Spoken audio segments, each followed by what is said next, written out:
Public perception কিভাবে create হয় এবং এই চাঁদাবাজির যে কথাটা বলা হয়েছে এটা বিএনপি তার নিজের কাঁধে নিয়েছে কেন? দেখেন, সিরিয়ার কথাটি প্রসঙ্গটি আসলো, আমার মনে হয় যে সিরিয়ার বাংলাদেশের যে গণ অভ্যুত্থান পরবর্তী অবস্থা মানে ঠিক একভাবে মেলানোর আমার মনে হয় সুযোগটা তো ওই সময় ছিল না। আর আপনি যদি দেখেন যে একটা রাষ্ট্র তো তার একটা স্ট্রাকচারের মধ্যে দিয়েই চলবে। বাংলাদেশের সংবিধান যেটি রয়েছে সেই সংবিধানে আমার মনে হয় কোনো সমস্যা ছিল না, যতটুকু না সমস্যা ছিল এই সংবিধান মানার ক্ষেত্রে যার দায়িত্ব ছিল সে সেটিকে কতটুকু মানতে পেরেছে। সংবিধানের কোথাও কিন্তু লেখা ছিল না যে আপনি গুম খুন করতে পারবেন, আপনি দিনের ভোট রাতে করতে পারবেন, আপনি বিনা ভোটে নির্বাচন ডামি নির্বাচন করতে পারবেন। এখন হাসিনার মতো একটা ডিক্টেটর আসলে আপনি যতই সংবিধান দেন আর যতই সংস্কার করেন সে তো ওটাকে ব্রেক করবেই, সে তো কোনো কিছুই মানবে না। তো এটা একটা মূল জায়গা।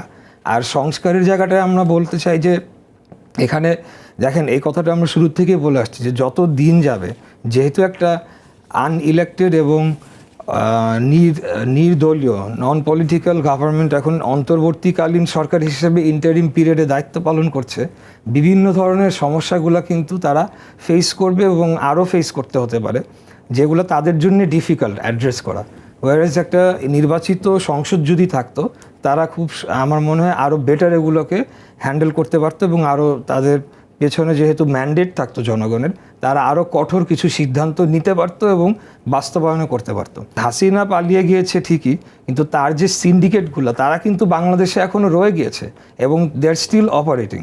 বসুন্ধরা, শাহ আলম বলেন বা আপনি আরও যারা ব্যবসায়ীরা তারা তো এখনও বিদ্যমান।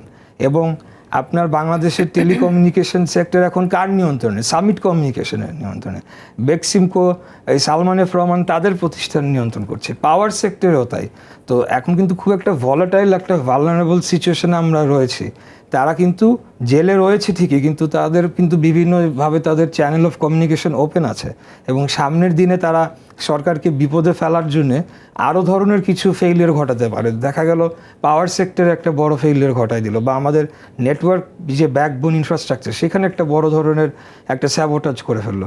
তো এই জিনিসগুলো মাথায় রেখে আমরা চাচ্ছি যে দ্রুত একটা পলিটিক্যাল গভর্নমেন্ট আসুক, এসে তারাই লং টার্মে দীর্ঘমেয়াদে যে সংস্কারগুলো প্রয়োজন করার দরকার সেটা করবে। সেটা সংবিধানে যা সংবিধান কি এখনও সেই ৭২-এর সংবিধান আছে? ১৫ বার সেটাকে কাটাছেঁড়া করার পর তো আর নাই। তখন সেই সংসদে আলাপ আলোচনা হবে, তার মাধ্যমে নির্ধারিত হবে যে সংবিধানে কি কি অন্তর্ভুক্ত করা দরকার এবং হাসিনার মতো একটা ডিক্টেটরকে কি কি কনস্টিটিউশনাল ব্যারিয়ার্স আমরা দিতে পারি যাতে আগামীতে এটা না হতে পারে। বিএনপি আসলে এই জায়গাটায় ঐক্যমতে পৌঁছল না কেন? বিচারের পরে নির্বাচন বলতে ওনারা নির্বাচনকে হয়তো বা দীর্ঘসূত্রতায় ফেলার জন্য বলছে না, আওয়ামী লীগের লিগ্যালিটির প্রশ্নে জায়গাটাতে ওনারা জোরদার করছেন। কিন্তু এখানে আমার ধারণা যে আরেকটি গ্রুপ রয়েছে তারা নির্বাচনকে বিলম্বিত করার জন্যে বিভিন্ন সময় বিভিন্ন ইস্যুকে সামনে নিয়ে আসছে। সো আমি আজকে একটু মনে হয় নিজেও ক্লিয়ার হলাম যে ওনাদের স্ট্যান্ডটা কি। আমার স্ট্যান্ডও আমি খুব ক্লিয়ারলি বলতে চাই, আওয়ামী লীগ যা করেছে গত ১৬ বছরে তারা রাজনীতি করার অধিকার এই বাংলাদেশের মাটিতে কোনোভাবেই তারা রাখে না এবং তাদেরকে অবশ্যই বিচারিক প্রক্রিয়ার মধ্য দিয়েই আপনার একটা প্রসেসের মধ্যে আনতে হবে। এখানে যেটা আমি এর আগেও একবার বলেছি যে সরকার খুব সুকৌশলে এটা পুরোপুরি বিএনপির উপরে চাপিয়ে দেওয়ার একটা চেষ্টা করেছে বা করেছে যে বিএনপি রাজি না। এখানে তো বিএনপি রাজি হওয়ার বিষয় না, এটা তো একটা আইনি প্রশ্ন। বিএনপি রাজি হলো আর হয়ে গেল, সেইভাবে আমার মনে হয় এটা সাস্টেনেবল হবে না। একটা ট্রায়াল প্রসেসের মধ্যে দিয়ে আসা উচিত। আওয়ামী লীগ নামে কোনো রাজনৈতিক দল এক্সিস্ট করতে পারে না।